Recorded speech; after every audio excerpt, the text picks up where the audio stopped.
Picture this. A single word, spoken in complete calm, destroys a presidency on live television. No shouting, no anger. Just one carefully chosen word that brings the most powerful leader on earth to his knees in front of millions. This isn't fiction. This is a night America watched composure defeat chaos and silence conquer fury. It was a Wednesday evening in Columbus, Ohio. The air was thick with anticipation as television crews adjusted their cameras and sound technicians tested their equipment one final time. Tonight's town hall wasn't just another political event. It was being billed as one of the most crucial moments of the year. Citizens packed into a modest community center auditorium, their faces reflecting the weight of national uncertainty. Economic troubles plagued families. International tensions mounted, and Congress remained locked in bitter deadlock. The stage was set for what everyone hoped would be answers. Instead, they got something far more revealing. President Donald Trump strode onto that stage with his characteristic swagger. Chest puffed out, chin raised, he surveyed the crowd like a general inspecting his troops.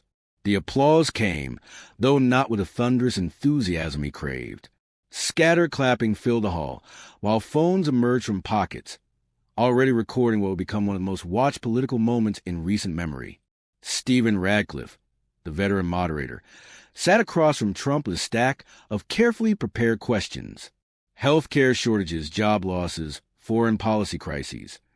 All the issues that kept Americans awake at night. But none of those questions would matter. Because 5 minutes into what should have been a policy discussion, Radcliffe asked a question that changed everything.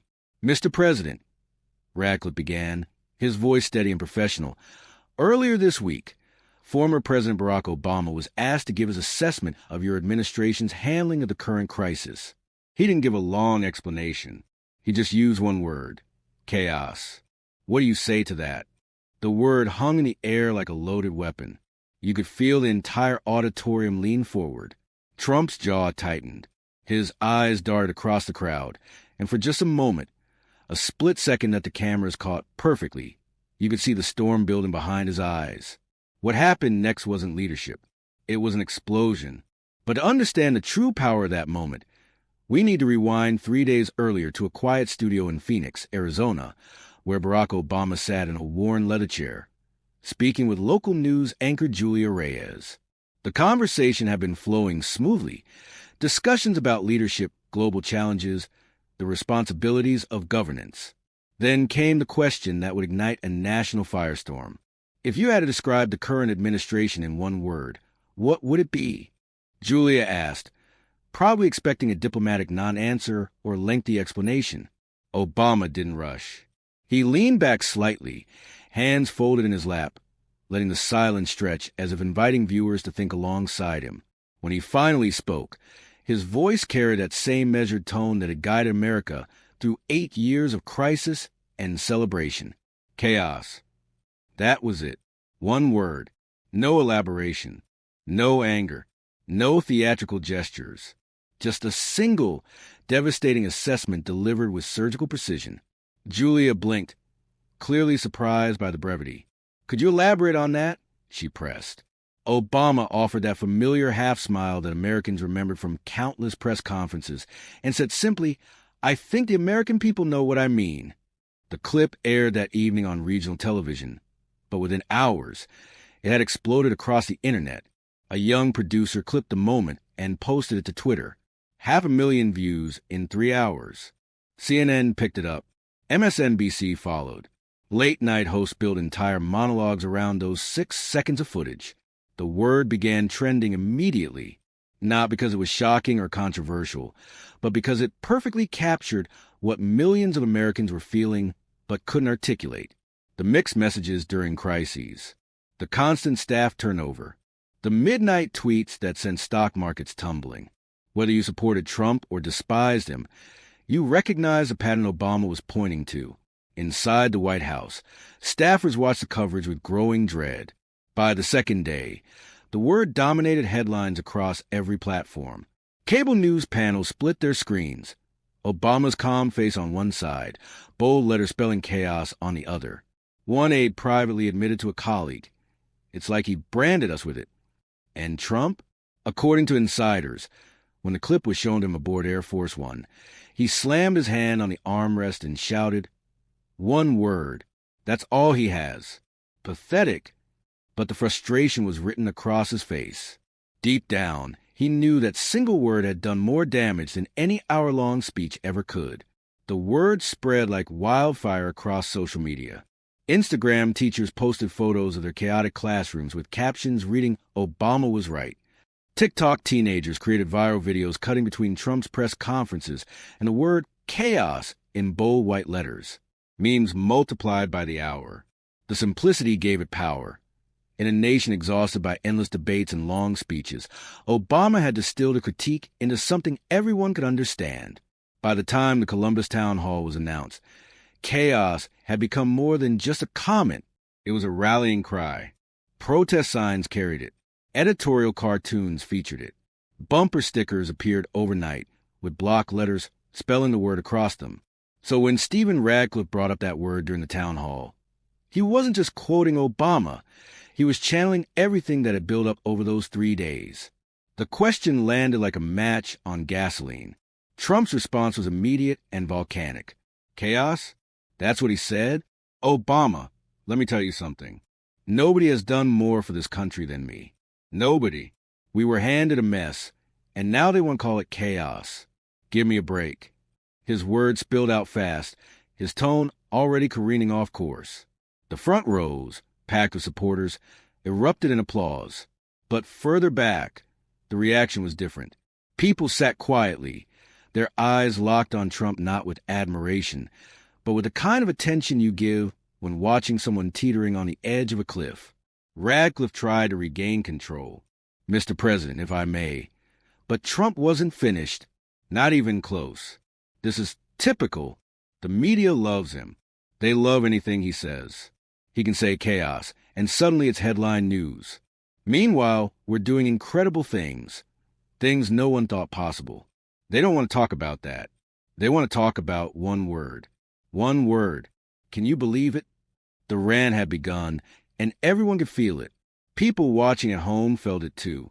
Twitter notifications buzzed across phones as clips were cut and shared in real time. The contrast was undeniable.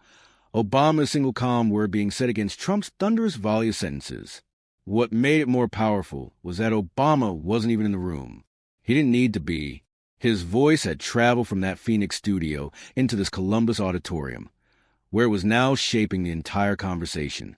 In the third row, a college student whispered to his friend, "It's like Obama dropped a match and..." Trump setting the whole house on fire. The person beside him just nodded slowly, eyes fixed on the stage as Trump's hand sliced through the air with every angry word. The cameras zoomed in, catching every twitch, every flush of red across his face. This wasn't a president answering questions anymore. This was someone fighting ghosts. Obama's calm assessment, media headlines, the audience's uncomfortable silence. And this was only the beginning. Trump leaned into his microphone, his voice louder than necessary. "You want to say chaos? You left us with chaos. Weak foreign policy, terrible trade deals, broken health care. I fixed it. I cleaned up the mess. But no, he gets to sit on TV, say one word, and I'm supposed to answer for it. It's pathetic." The outburst drew mixed reactions. Some supporters clapped desperately, trying to show loyalty. Others sat frozen, their expressions caught between discomfort and disbelief. Still others held up phones, silently capturing footage that would soon flood social media feeds across the country. Radcliffe attempted to redirect. "Mr. President, people watching tonight are looking for reassurance. They want to know what specific steps are being taken to guide the country out of its current difficulties." Trump cut him off immediately. "Specific steps? We're taking all the steps. The best steps. Everybody says so. The governors, the mayors. They call me all the time thanking me. But you won't report that, will you? Because you're too busy asking me about Obama. Always Obama." He wasn't finished. Leaning forward as if speaking directly to his predecessor, Trump's voice rose. "You want to say chaos? You left us with chaos. Weak foreign policy, terrible trade deals, broken health care. I fixed it all. But no, he gets to sit on TV, Say one word, and I'm supposed to answer for it. It's pathetic. The volume filled the hall, but so did something else. Tension. Every person in that room knew they were watching something spiral out of control. The President of the United States, live on national television, wasn't defending policies anymore. He was defending his pride. The audience split visibly. Near the front, a middle-aged man in a navy polo clapped enthusiastically, nodding along. 2 rows behind him, a young woman whispered to her friend, "He still hasn't answered the question." Others sat stone-faced, recording everything on their phones. A particularly tense moment came when a woman in the middle section stood up. She was in her 40s, wearing a plain gray sweater, her voice firm but not loud. "Mr. President, I'm not here for Obama. I'm here to hear what you're going to do about my husband being out of work. Can you answer that without talking about him?" The room stiffened. Trump's reply came sharp and dismissive. "We're creating jobs. We're bringing factories back. Nobody's done more for jobs than me. If your husband doesn't have work, blame the Democrats. They're the ones blocking everything." Gasps echoed across the hall, not at what he said, but how he said it, dismissing a woman who had asked a personal, vulnerable question. Even some supporters clapped quieter this time, their confidence shaken by the visible discomfort around them. By now, the town hall had become less a Q&A session and more a test of endurance. How long could the president rail against a single word before the room itself started reacting? React it did. The divide wasn't subtle anymore. It was written on faces, expressed in shifting postures, carried in the uneven sound of applause and murmurs that rose and fell with each outburst. The first few rows stayed locked in, but deeper in the crowd.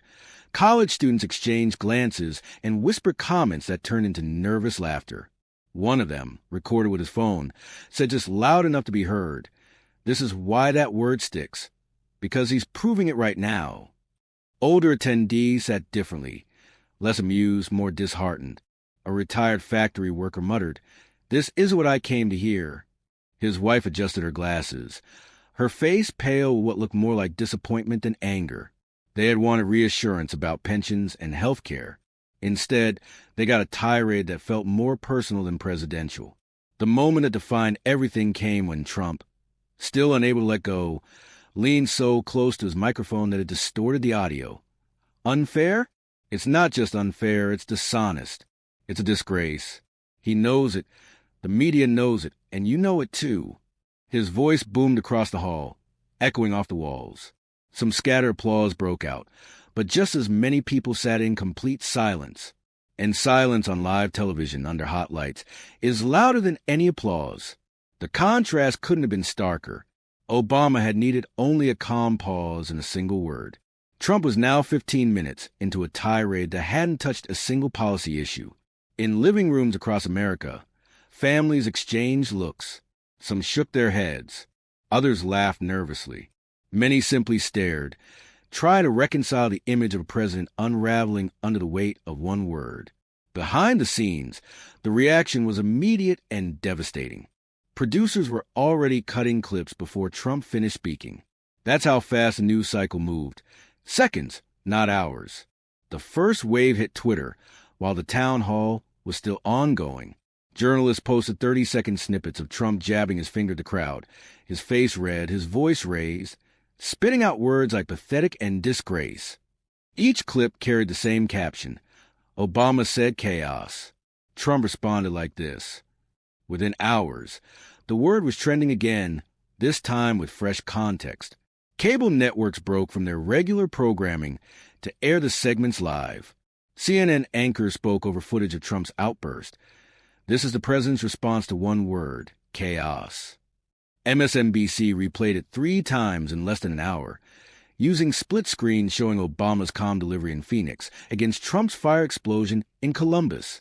Even Fox News covered it, though they framed it as the president defending himself against unfair attacks. Social media exploded. TikTok users stitched together rapid edits. Obama saying chaos, followed immediately by Trump shouting, the sequence repeating for comedic effect. Instagram Reels used dramatic music, cutting between Trump's rant and the audience's divided faces. Memes flooded Facebook groups. Obama sitting quietly with chaos in bold letters above him. Next, a screenshot of Trump pointing and yelling. Within 3 hours, hashtags like hashtag Chaos Town Hall and hashtag One Word Challenge were trending across all platforms. People began posting their own one-word descriptions of the administration. Some said confusion, others anger.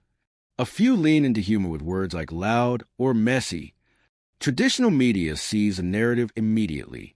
The Washington Post ran a breaking headline online. Obama's chaos, remark rattles Trump at Columbus Town Hall. The New York Times posted an op-ed before midnight. The power of one word versus the weakness of many. USA Today's headline was blunt. Town Hall erupts. Trump loses his cool over Obama's critique. Late-night hosts, taping just hours after the event, rewrote their opening monologues. Stephen Colbert smirked into the camera. Obama used one word. Trump used all the words and somehow lost the argument. Jimmy Kimmel added a laugh track over the rant, and audiences roared. But it wasn't just comedians. Political analysts joined the frenzy. On MSNBC, former strategists shook their heads. The president played right into Obama's hands. He doesn't realize that reacting like this proves the point. A CNN panelist added, "It's not the word, it's the reaction. And his reaction tells us everything we need to know." Meanwhile, in living rooms across America, ordinary people had the same conversations. In Phoenix, college students crowded around laptops, replaying the moment repeatedly, laughing nervously at the contrast. In St. Louis, a retired teacher sighed while watching coverage. That word's going to follow him for months. In Dallas, a small business owner texted his friend, "I wanted answers about taxes. Instead, I got meltdown." For Trump's most loyal supporters, the media frenzy only hardened their defenses. Conservative talk radio dismissed the coverage as a coordinated attack. Facebook groups filled with posts claiming the media was twisting the story. But even within those circles, quiet unease began to creep in. Was this really the message that would win over undecided voters? Back in Columbus, the town hall wrapped awkwardly. Radcliffe thanked the audience, his voice professional but drained. The applause was scattered, more divided than unified. As Trump exited, cameras caught him shaking his head, muttering to aides, still visibly angry. By dawn the next morning, every major newspaper had run with the story. Every network had broadcast the footage. Every platform was saturated with memes, analysis, and arguments. Obama's calm word had won the day, not because of what it was, but because of how Trump had responded to it. Most damaging of all, nobody was talking about the actual questions from the town hall. Jobs, healthcare, foreign policy. All those critical issues have been buried under an avalanche of coverage about one thing, a president unraveling over a single word. The morning after, the story wasn't confined to television or Twitter. It had seeped into daily life. Coffee shops, offices, bus stops, classrooms. People were replaying the moment, debating what it revealed about leadership composure and the state of the country. In that same Phoenix cafe where Julia Reyes had conducted her interview with Obama, she sipped coffee while scrolling through her phone. Every outlet wanted to talk to her, the woman who asked a question that sparked a national firestorm. A man 2 tables over whispered his friend. She's the one who asked him. Crazy how one word from her interview rattled the president like that. Hundreds of miles away in Detroit, auto workers gathered outside a factory gate before their shift, with layoffs looming. They had tuned into the town hall, hoping for news about jobs. Calvin Daniels, still in his grease-stained jacket, shook his head. "I wanted to hear about jobs. That's it. Instead, I watched him yell about Obama for half an hour. Chaos? He's proving the guy right." His friend Lewis disagreed. "Nah, man, he's fighting back. You can't just let somebody call you out like that without showing you're strong." The group murmured back and forth. The same divide seen in Columbus playing out at factory gates across America. In Dallas, a retired nurse named Janine watched coverage with her daughter. "You know what worries me?" she said quietly. "If a word can throw him off like that, what happens when it's not just a word? What happens when it's a real crisis?" Even high schools couldn't escape it. In Sacramento, a government studies teacher streamed parts of the town hall as a lesson. Students leaned on their desks, some chuckling, others frowning. A 16-year-old girl raised her hand. It's weird how Obama didn't even have to be there. He just dropped one word and walked away, and it was like he already won. Her teacher, who had lived through 6 presidential administrations, gave a tired smile. That's the power of composure. Sometimes silence speaks louder than noise. What stood out most in these conversations wasn't just a political divide. It was how personal it felt to people. Some viewed Trump's rant as strength, a refusal to back down from criticism. Others saw it as weakness, a leader undone by a single word. But whichever side people fell on, nobody was indifferent. Through it all, Obama remained silent. No follow-up interview, no tweet, no statement. His quiet absence spoke volumes, amplifying contrast even more. The more Trump raged, the more Obama's restraint stood out. By Friday, polls reflected the impact. A Quinnipiac survey asked voters to describe Trump's leadership in one word. The top answer, overwhelmingly, was the same word Obama had used: chaos. Second was angry. Third was unpredictable. That weekend, the topic surfaced at dinner tables, in bars, at church gatherings. A father in Minneapolis asked his teenage son what he thought of the moment. The boy shrugged. It just feels like one guy's calm and the other guy's mad. The father paused, realizing his son had captured in simple terms what analysts had spent hours debating. Behind the scenes at the White House, panic had set in. The West Wing buzzed with damage control efforts. But this time was different. This wasn't about policy failures or political scandals. It was about a single word they couldn't shake. In the Roosevelt Room, senior advisors huddled around laptops displaying identical headlines. Chaos. Trump loses cool. Obama's word defines town hall. Hope Jenkins, the communications director, pushed her phone across the table showing trending hashtags. It's everywhere. We can't get ahead of it because he keeps saying it himself. Every time he repeats the word, he makes it stronger. Mark Edelstein, a political strategist, leaned back with a groan. You don't fight a word with anger. You fight it with results. But he's not going to pivot. He doesn't pivot. Everyone knew the truth that lingered unspoken. It wasn't the media that had lost control of the narrative. It was Trump himself. Back in a residence, Trump paced with his phone, scrolling through coverage, calling an AIDS event. Look at this garbage. They're saying I lost it. I didn't lose it. I told the truth. Obama's the one who left this country in chaos. Why aren't we pushing that? The aides tried carefully. Mr. President, the challenge is that the word is stuck. If we push back too directly, it keeps the story alive. Maybe we focus on highlighting your successes. Trump cut them off. No, we're not ignoring it. We're fighting it. Put out statements. Go on TV. Tell people Obama is the one who created chaos. If they want to talk chaos, fine, we'll give them chaos. The irony hung in the air, though no one dared voice it. Meanwhile, in Chicago, Obama's inner circle watched the coverage with quiet satisfaction. In a modest office, his former staffers gathered around screens, replaying the town hall. They didn't cheer or gloat. They just watched, shaking their heads at how predictable the outcome had been. One policy analyst finally spoke. It wasn't even about the word. It was about how he would handle it. And he handled it exactly the way everyone expected. Obama himself remained unfazed, according to those present. He had no plans to respond further. No follow-up interview, no statement, no tweet. He simply told his team, sometimes you say less and it means more. By Sunday, the word had stopped being just a headline. It had become shorthand for the state of the presidency itself.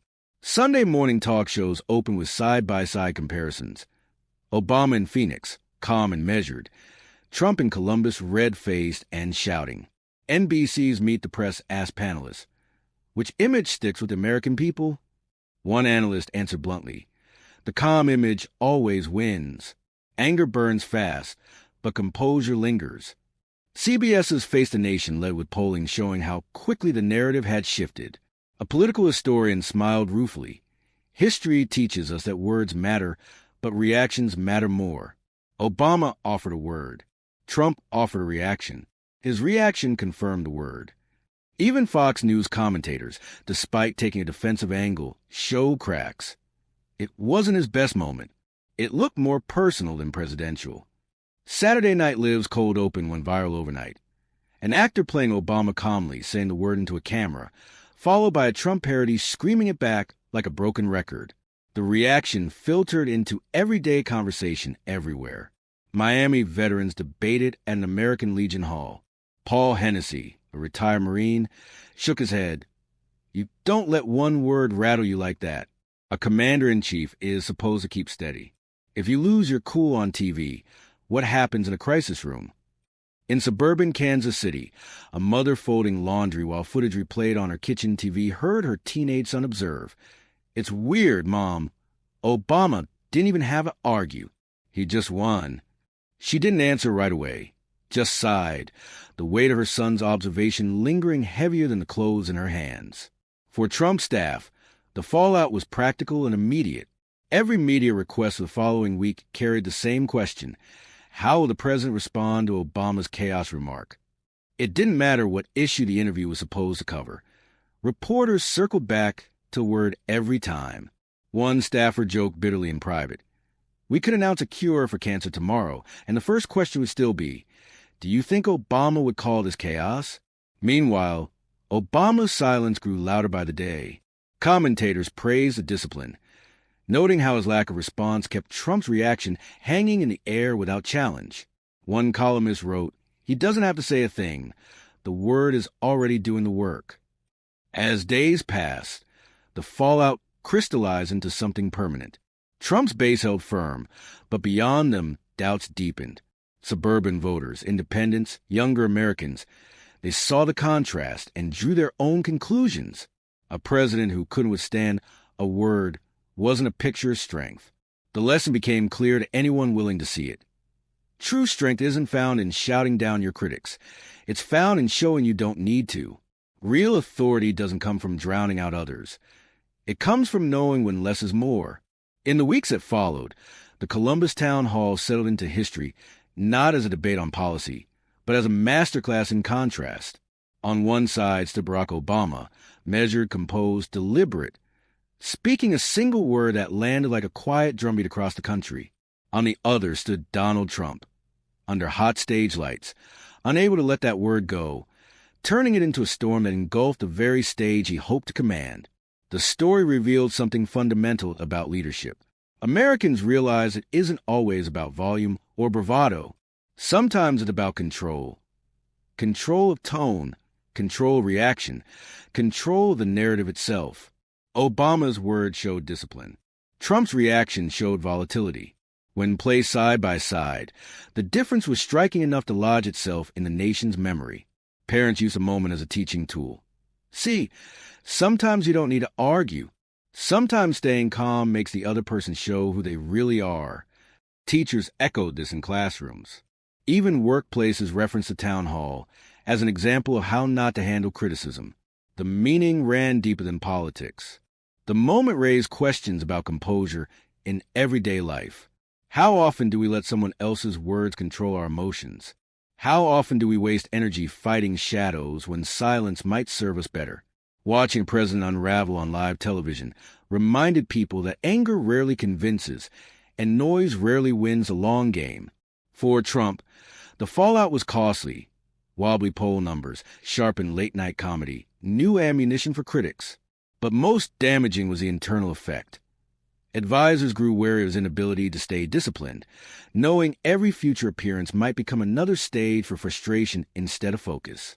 Obama didn't need to say another word. His silence became its own statement, proof that sometimes the greatest strength lies in letting others reveal themselves. The less he spoke, the more powerful that one word became. The moral was unmistakable. In that one word, in that one night, Americans weren't just seeing a battle between two presidents. They were seeing a mirror held up to themselves. They were seeing the choice between anger and patience, between noise and clarity, between chaos and composure. History rarely remembers every speech, every rally, every interview, but it remembers moments that define character. For millions of people, that night in Columbus was one of those moments. Because leadership isn't measured by how loud you can shout. It's measured by how steady you can remain when someone else tries to shake you. Sometimes the most powerful thing you can do is trust that one carefully chosen word will speak louder than all the shouting in the world. Sometimes the greatest victory comes not from fighting harder, but from letting your opponent defeat themselves. In a world full of noise, Obama proved that silence can be the most devastating weapon of all.